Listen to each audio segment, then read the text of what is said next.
Lexi kind of shared a little bit, so I'll be quick, but my name's Katie, and I'm a life coach, and I'm the founder of the School of Women's Wellness.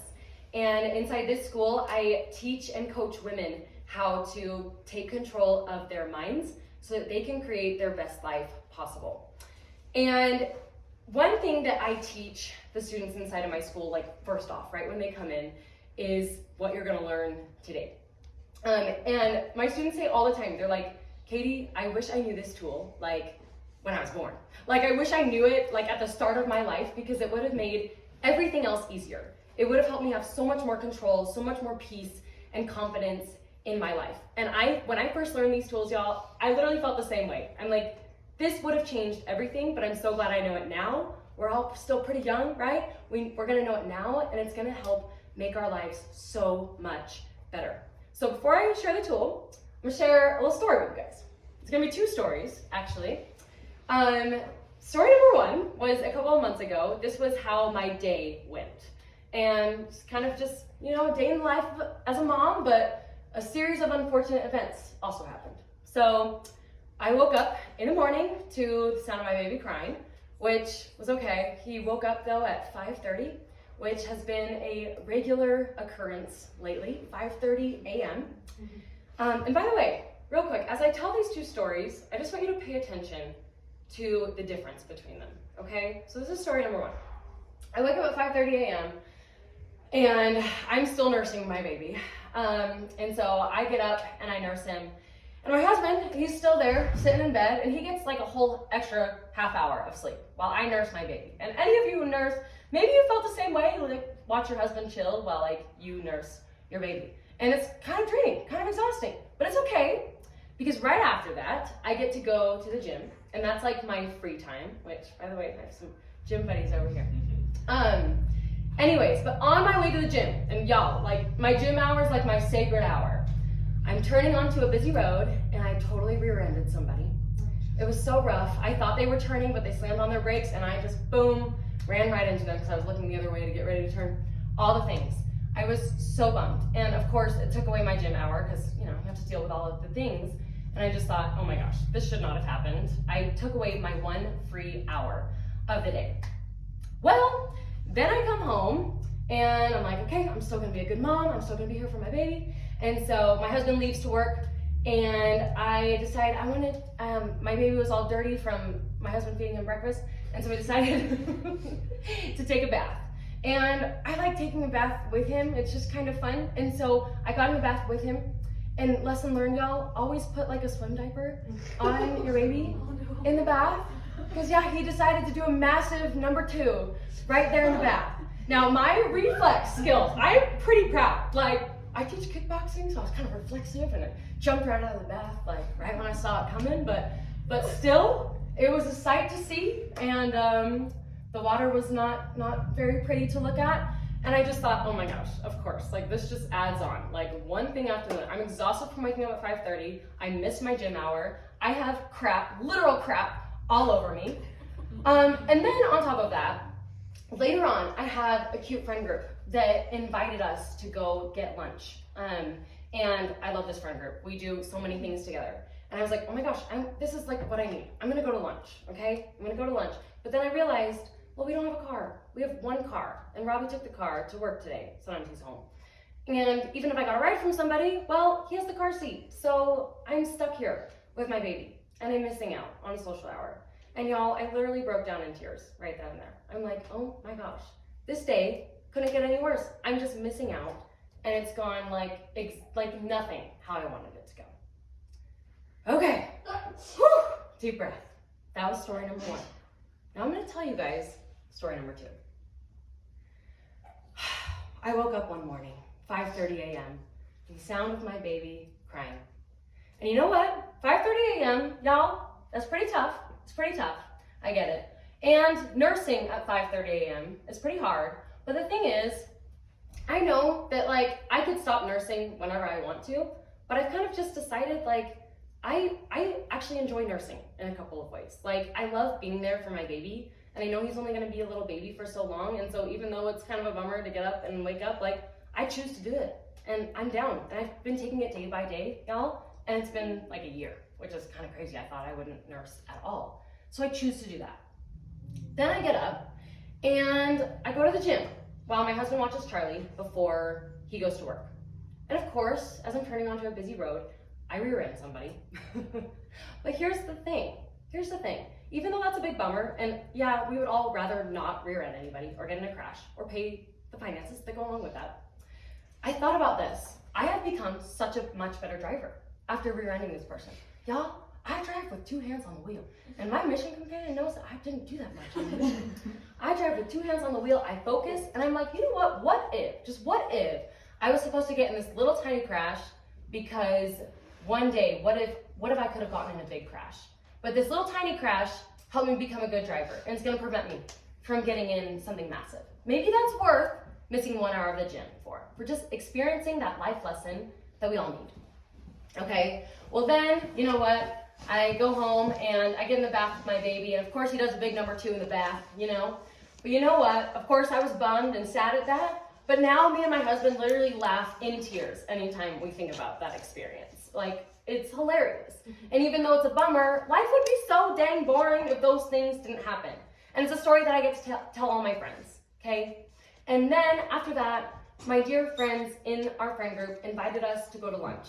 And I realized I don't even have another car to get there or a car seat to get Charlie there. So I couldn't go. And that was definitely a bummer. And yeah, I broke down in tears. But get this, my older sister called me right after that. And I was in tears and I thought about not answering it, but then I did answer it. And I was just real with her. And I cried to her. And I'm like, hey, this is what's going on. It's really hard just having 1 car. And I miss out on some things like this. And it brought us so much closer.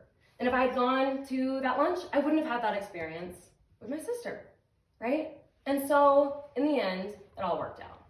And last thing, I realized in that moment, you know what? It's kind of a bummer not having a car. I'm gonna figure out how to get a car. And now, a couple months later, we have a 2nd car. We figured it out. We made it work, and it all worked out. All right, you guys. Those were 2 stories. Many of you probably noticed those are the same story, right? Are they not? Are they the same story? But what do you notice is different between all of them? Between both of them? What did you feel with the first story compared to the second story? I feel like the second one just brought perspective. Like, not as much doom and gloom in the moment, but a broader perspective on life and the ups and downs and the good and bad and all of it together. The ups and downs, yes, it was perspective, right. What else? What else did you notice? Did you feel a little bit lighter during the second story compared to the first? Wasn't the first one kind of like, oh my gosh, I'm exhausted. Like, I'm having a bad day now hearing this story, right? And then how did you feel during the second one? Like, what feelings came up for you? Maybe like, you know, positivity, encouragement, empowerment maybe a little bit, right? Yeah. Here's one very important message that I hope we all get from today. We'll skip that one. Happiness is in the story, not the circumstance. Our brains really like to think that our happiness and our ability to feel good and enjoy our lives really depends on the circumstances, on the things going on in our lives, right? On how people are showing up for us in our lives, right? And on whether good or bad things are happening for us in our lives. But I hope you can see from the difference of my first story to the second, I kept the circumstances exactly the same. The hard, raw facts, right? I woke up at 5:30 a.m., I nursed, I rear-ended somebody, right? I sat in a poopy bath, and I didn't go to a friend's lunch because I had 1 car, right? All the circumstances were exactly the same. But my thoughts about them, or the story that I was telling myself and that I was believing, was massively different. And that matters so much. Hello, come on in. And why does that matter? Okay, because if we have circumstance, oh, I might need a different one. Yeah, we'll do a different one. Okay, if we have our circumstances, let's try this. Oh. Okay. So much better. Okay, so I'm just gonna put rear end. Haha, that's funny. Okay. We just have rear end up here. Rear-ended somebody, okay? Let's say that's the circumstance, right? My story about it is what determines how I feel. This F stands for feeling, okay? So the hard, raw facts of what's going on in your life are not directly creating how you feel in your life. There's something that happens right here in between. And that little in-between moment, between the circumstance of what somebody said to you or what happened to you, and between the feeling is the story that you're telling yourself about it. Okay? Now, I'm going to be, and if anyone wants to share like thoughts and things that they're going through, like I'm going to literally coach you throughout this time. So on lots of you. So be ready to raise your hand. Otherwise, I might just call on you. Okay? Yeah, this is like school all over again. Hope you feel some anxiety, right? Okay. So, and I want us to understand this so well because most of us don't ever take a look at this. Most of us are always just trying to change our circumstances. We think if I could just lose the weight, then I could be happy. If I could get a boyfriend and get married, then I could be happy, right? If my mom could just show up for my life differently, then I'll finally feel happy. What are those things? What are the circumstances in your life, the things you cannot control, right? That you think you need to change for you to feel happy? I want you to have that in your head, okay? As we go about this next little bit. Because now what we're going to talk about, okay, is remember happiness is in the story, not the circumstance. But here's the thing, y'all. Your brain really sucks at choosing good stories. Your brain is not good at it. Even though your brain loves you and wants to take care of you, wants you to survive, most of us have untrained brains going around choosing stories all day long that aren't good for us. They're like letting the toddler on the loose in a candy shop to just down a bunch of candy and punch whoever they want in the face, right? So we got to train our brains, okay? And so I'm going to share with you 3 stories that your brain is usually reverting to. These are the stories that I see those I coach and myself in a lot, okay? Your natural stories that your brain reverts to that leaves you feeling crappy, probably without you even knowing it, okay? And then I'm going to tell you the tools that you need to do instead to train your brain to think better, to work with your brain. Are we down? Yeah. Good? You buckled up? Okay. All right, let's go. Okay, so ways your brain sucks at happiness is, oh, there we go. Number 1, the resistance story. All right, so story number 1, the resistance story, sounds like this. Things should not be going this way. Things should not be hard. This person should be different. My husband should serve me more. My mother-in-law should love me more. My job, I should have gotten this raise. I should have gotten this promotion. Life should be going better. You notice a common word I'm saying over, what's that word that I'm saying over and over? Should. The resistance story has so many shoulds, right? Because when we're resisting what is, we think life should be going different. The resistance story is resisting the circumstances in your life. And how do you think that leaves you feeling in your life? Remember when I rear-ended somebody? Remember the story I was telling myself? It was, that should not have happened. That just ruined my 1 free hour. It shouldn't have gone that way. Things should have been going more smoothly, right? And how do you think that made me feel, right? When the story was, things should have been going different. What feeling do you think that brought up for me? And when I say feeling, I mean just like a 1-word emotion, like anger or happy, right? What would that create for you? Question. Frustration. Yeah, totally. Okay? So things should be going, that shouldn't have happened. Then I feel frustrated, right? And then you know what happens is my brain starts looking for all the evidences that life is going wrong, right? My brain says, yep, that's so right. That shouldn't have gone that way. And so it starts finding all the other proofs that things are going wrong and I'm stuck in frustration. I see some heads nodding. Do any of you have examples of some shoulds in your life? Things should be going different? Or a person should be different in your life? If not, I'll share my own. We got lots, good. Okay, we'll start up here and then we're gonna have lots of time. So yeah, let's go, Mal. I can't believe I'm gonna share this, but Well, women, let's go, buckle up. So my husband is gone a lot for work, and I have a 16-month-old at home. And a couple months ago, I sat ready to take my NCLEX because I had finished nursing school last year. Thank you. And it was one of those times that he was gone for work, and I had a baby at home, and I came down with the flu less than 24 hours before the NCLEX. Oh, no. And I was like, resistance. I'm like, of course this happens to me. I'm like, right, I can't cancel my exam, I can't reschedule it, otherwise I have to pay like another fee or whatever.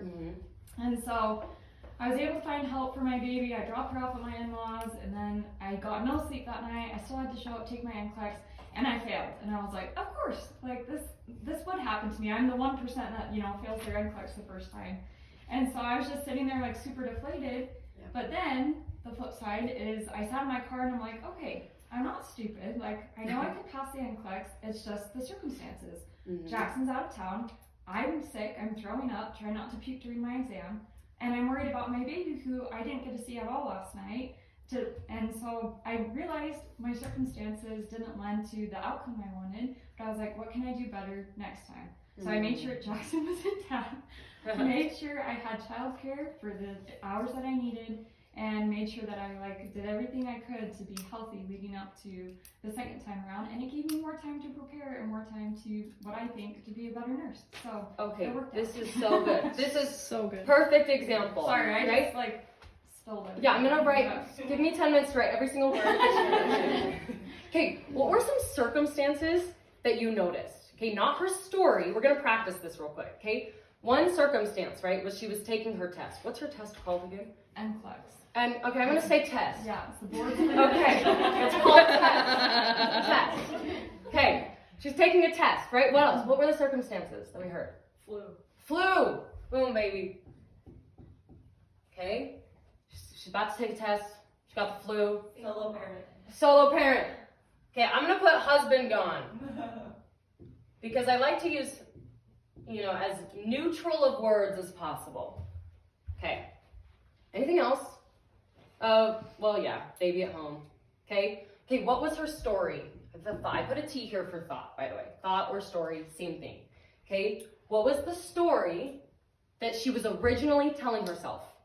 Right? Of course this would happen to me. Yes, who said that? Where did that even come from? Oh, yes, Courtney, right? Yes. Let's go, Courtney. Of course this would happen to me. Okay. I also think subconsciously you didn't say it, but I think that there's thoughts about, I'm not going to do good on this test because of those circumstances. Oh, that was Like, I think the thought Self-fulfilling is, prophecy. it is that, the thought is that, but I think the root thought that's causing a lot of this is more, I'm not going to do good on this test because of these things. Right? Yeah. Very Now interesting. these are preventing me, right, from doing good on this test. Yeah. Yeah. I'm going to go with, though, of course this would happen to me, right? Because sometimes we don't even have to go with the root thought. It's just whatever thought comes up in our head that creates the feeling for us, right? Of course this would happen to me. So can you already hear the should in that? This shouldn't have happened to me, right? This would happen to me. And how do you think that made her feel? What's a one-word emotion? Or Mal, we can just ask you. How did that make you feel when you thought, of course this would happen to me? Honestly, I felt stupid. Okay, I felt stupid. Like stupid, Or just frustrated. I was just really angry. frustrated, angry. Yeah, and a little bit stupid, almost allowing it. Yeah, totally angry. Okay. So good. And then we know, and I think Lex is going to teach the rest of this model, that your feelings lead to your actions and the result that you create in your life, right? And so some actions, right, that she took was, you didn't prepare for the exam as much as you could have, right? It's almost like you use this as an excuse to not give your all, right? And so we were resisting, okay? So much resistance going on here. And the thing is, y'all, our brains love to do this. Our brains love to just blame other things, right? Because it's so much easier to blame other things than to try to change yourself, right? It's so much easier to point fingers at other people and other things because it's so uncomfortable to look on the inside and think, well, what can I still do, even now? Even now, with all these crappy things going on, crappy things is just a thought, by the way. Even now, with these things going on, who can I be? Who can I still show up as? What can my attitude still be? Y'all, that is the hard work that our brains really want to avoid because that's uncomfortable, and our brains don't want to be uncomfortable because they think it's dangerous, right? So how can we change this resistant story? Now, here's the tool I'm going to give you, and I didn't put this on the PowerPoint, so I'm just going to tell you it. You can write it down. The tool is to receive instead of resist, okay? We're going to change resisting. This thing should be different to receiving.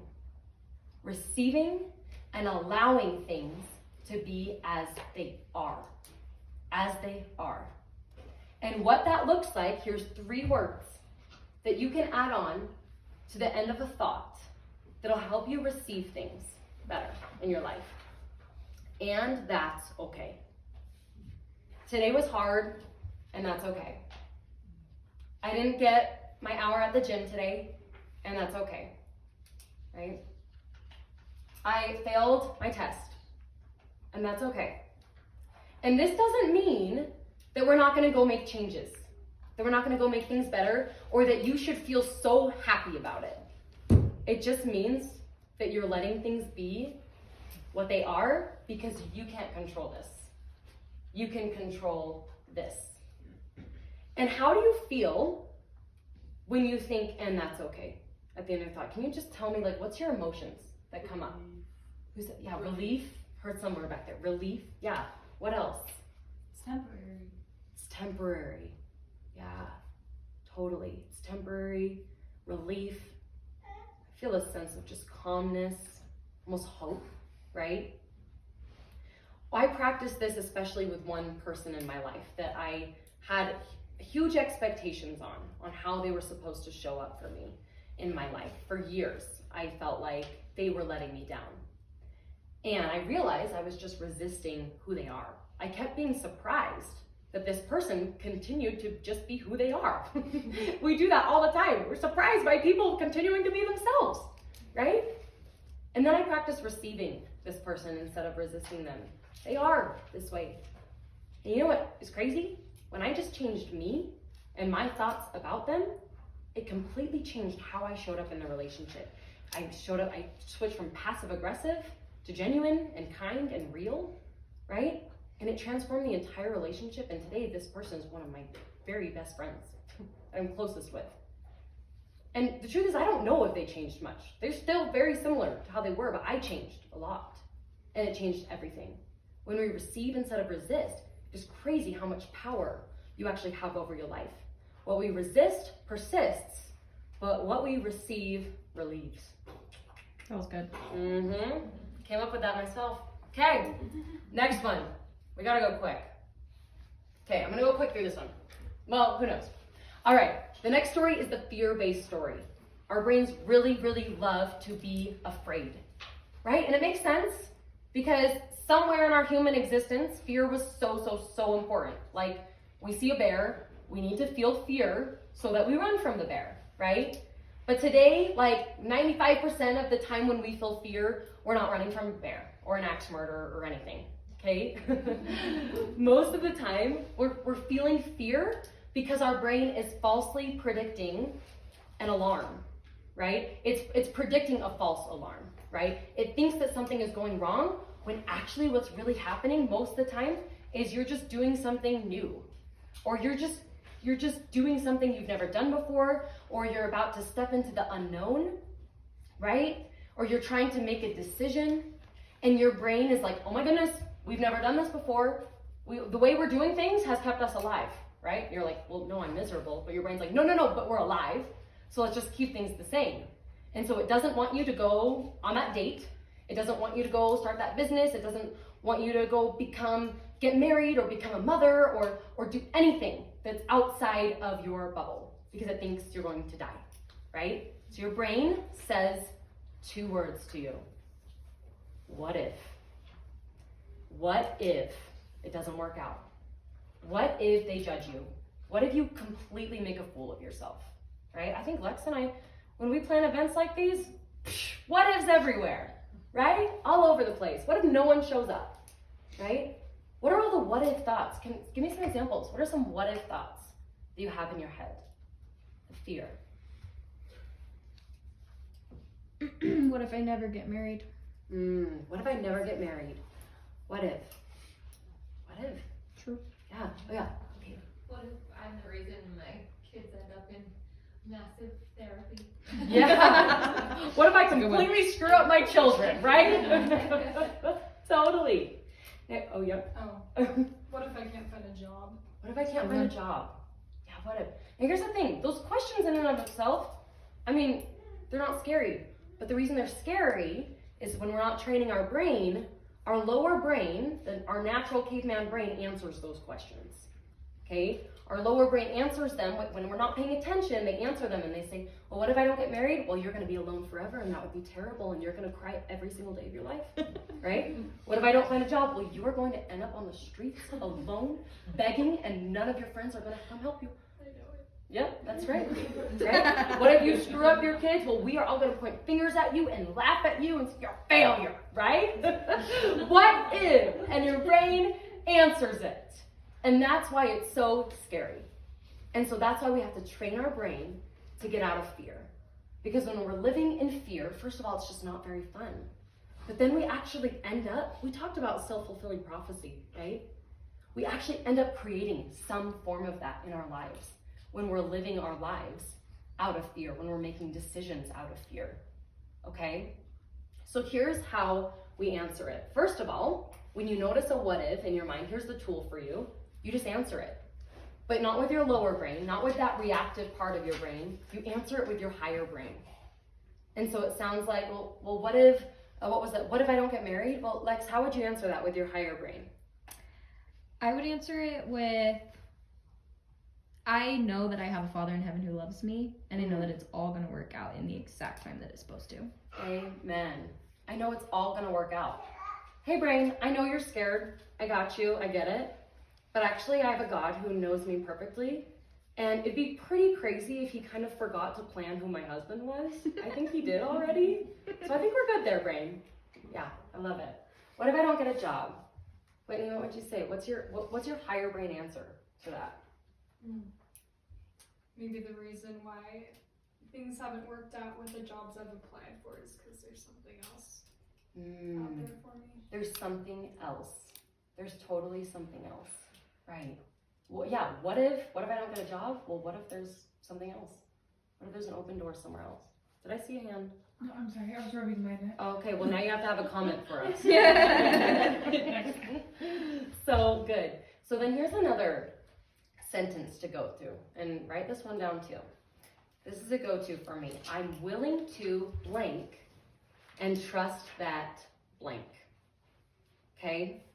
I'm willing to not know the how and trust that God will guide me. I'm willing to let go of this fear and trust that everything will work out. I'm willing to enjoy my life not being married right now and trust that that phase will open when it's time. Fill in those blanks with the things. And by the way, that combines the first and second. I'm willing to. And now the final story that our brain loves to tell us that isn't helpful at all, I call it the no choice story. Now, the no choice story is one that most of us don't think we have. Whenever I coach my students through this one, they're like, no, that's not me, that's not me. And then I point it out to them and they're like, okay, yeah, that's me. All right, so the no choice story sounds like I have to, or I don't get to do this because of this. I have no choice but to do this. I have to be a mother. Or remember my story in the beginning? I have to get up and nurse. I have no other choice. While my husband just gets to sleep longer, I have to nurse. right? What are the things that you're telling yourself in your brain that you have to do? I was literally just coaching a student on this the other day. Her husband went, so she's a new mom, right? Has a little baby, and they're about to move. And her husband had to drive a couple hours away to go grab their trailer so that they could pack up the house and put all the things in it, right? But she was telling me, she's like, Katie, I'm so resentful towards him that he gets to take the whole day, practically a vacation, to go get this trailer while I stay here and be with the crying baby, right? And literally her thought that we wrote down was, I have to be here and deal with the baby. What an emotionally charged story, right? You would definitely feel some resentment towards that. But then the crazy thing is I asked her, I'm like, wait, couldn't you have just gone with your husband? Or like, couldn't you have just brought the baby? Or couldn't like your husband have stayed and you go? I presented her like a million options, you guys. And she, with literally each one, she turned it down. And she's like, no, I didn't want to do that. No, I didn't want to go because it's hard to move the trailer. And no, I didn't want baby to go because that'd be hard on him. No, I wanted to be the one to stay actually because I'm better at taking care of him. I just know him better and all the things. She gave me all the things, you guys. And by the end of it, I'm like, okay, hey, do you realize you are giving me two completely different stories? That your first story was, I have to stay here. I have no choice. And the second story is, I wanted to stay here. I wanted to stay home with the baby, right? Isn't it so interesting how our brains work in this way, right? Totally opting out of a choice because it's so much easier. It's so much easier just to blame and just to not consider all of our other options. And now y'all think about, okay, once she realized that she had a choice, well, what changed for her? She went from feeling resentful to grateful. She literally told me in the coaching session, she's like, I actually feel grateful now. Like I feel grateful to my husband. And I feel grateful that I got to stay home and be with my baby, right? Because she realized what her real choice was. In so many situations where we think we don't have a choice, we just need to consider, well, what do I really want here? What do I genuinely want, right? So many women in motherhood, sometimes they feel like trapped in motherhood. And then I'm like, okay, do you want to not be a mom anymore? Like we could just not do this momming thing. Other people could mother your kids, or you could hire out a nanny if you want, right? And then they're usually like, no, I don't want to. Or yeah, and let's consider that option. But when we give ourselves real options and real choice, then we become the hero of our story instead of the victim of it, which is exactly what happened to my client the other day. And here's the thing, you know why you're feeling resentful when you think you don't have a choice. The recipe for resentment is thinking you don't have a choice and doing it anyway. And so we get out of resentment by considering all of the options. And that's your tool, y'all. Write it down. Consider all of your options when your brain is telling you, I have to. Write down all the options that don't even seem like realistic. Just write them down anyway. And then consider what you can choose. And ask yourself, what can I choose here? And then choose it and be all in on it. It doesn't mean it's going to be an easy choice. It just means it's your choice, right? That is the key. That is the key. Okay, I know we need to wrap up. Let me just make sure. Okay, that's right. So that's the no choice story. Okay, last but not least, let me sum it up with this. Tool number 1, right? We are receiving instead of resisting. Tool number 2, you're choosing faith over fear. And tool number 3, you're choosing instead of cruising, right? Cruising is just like going through life. I have to. I have no other choice. Choosing is being a chooser and saying, I want this. I'm all in on this, right? So choose instead of cruise. Now here's a sentence to help wrap it up. And write this down and fill it in with your circumstance. I'm willing to blank and trust that blank. And I choose to blank. I'm willing to not know how it's going to work out and trust that God will make it work out. And I choose to take the next best step forward that I know how in the moment. That's honestly been my go-to lately, is that exact sentence in so many situations. Okay, what are you willing to do? What are you trusting? And what are you choosing? Y'all, these are the keys to switching out of resentment, out of feeling defeated, out of feeling lost and hopeless, and switching into fulfillment, confidence, peace, trust, hope, and even happiness, right? Now, you're probably sitting here feeling inspired, feeling empowered, right? And you're probably like, okay, I'm gonna go make some changes. But here's the thing, okay? Studies show this, and y'all, we don't even need studies to show this because I know this is true in my own life, that we will hear things, but 95% of people, even though they really think we're gonna go out and make changes, don't actually do. And it's not because you're not motivated enough, it's not because you're not trying hard enough or don't want it enough, it's just because your brain takes training to actually go out and make real changes in your life. Just like we have to train in soccer to get good at it, or practice the piano to get good at it. We have to train our brain. And that's why, y'all, I started the School of Women's Wellness, for women to learn how to take what they've learned and train their brain to become somebody who just thinks in these ways, to create these amazing results in their lives. And that's why I want to invite you into the School of Women's Wellness, completely free, completely complimentary to you just being here and listening to this for an entire month, okay? And y'all, this is it. If you want real transformation, this is where it's gonna happen. Literally, my client the other day, she said, Katie, and she's been in the program 30 days. She said, Katie, I was in the car with my screaming kids, and normally I would turn into this reactive, angry mom, but instead, I noticed my brain went to deciding intentionally who I wanted to be. And I showed up as a patient, kind, and loving mom. Y'all, that is the result of 30 days of training your brain. Imagine what happens even longer than that. So I want you to come into the school, and here's what's gonna happen. First of all, you get a coaching session, a personal coaching session with me every single month. So even if you're in there just for the first free month, you get one personal coaching session with me, which y'all is invaluable. Like, we are going to dive into your brain, and that is training your brain like massively. You are going to walk away with so much clarity and rewiring and be able to solve your problems so much better than you are right now. You're not only gonna get coached by me, but you're also gonna learn how to coach yourself. You're gonna learn a process. It's a process I created. It's called the Everyday After Story process. You're not gonna find it anywhere else. This process teaches you so simply, it's not complicated at all, y'all, how to create mini transformations in yourself frequently, so that in a week from now, in a month from now, in a year from now, you are a brand new person, struggling with anxiety much less, going from feeling angry and resentful towards your husband to feeling loving and kind to him, right? Or feeling out of control with your weight and with food to feeling confident and in control of it. This process teaches you how to get from here to there.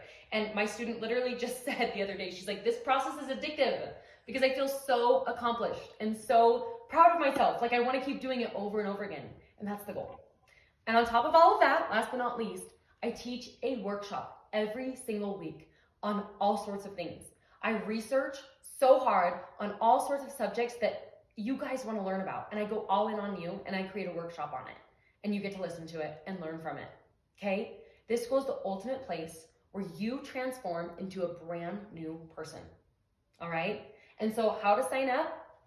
You're just going to go to this QR code. It'll take you to the website, and when you sign up, just put in the discount code free-30, and that's gonna give you this month totally free. But the thing is, y'all, this discount code is only available tonight. So I don't want you sleeping and second guessing on whether or not you should create your best life. I'm all in on it, and I hope you are, and it starts now. Your happy life awaits you. Are you gonna stand up and take it? You got this. Thank you.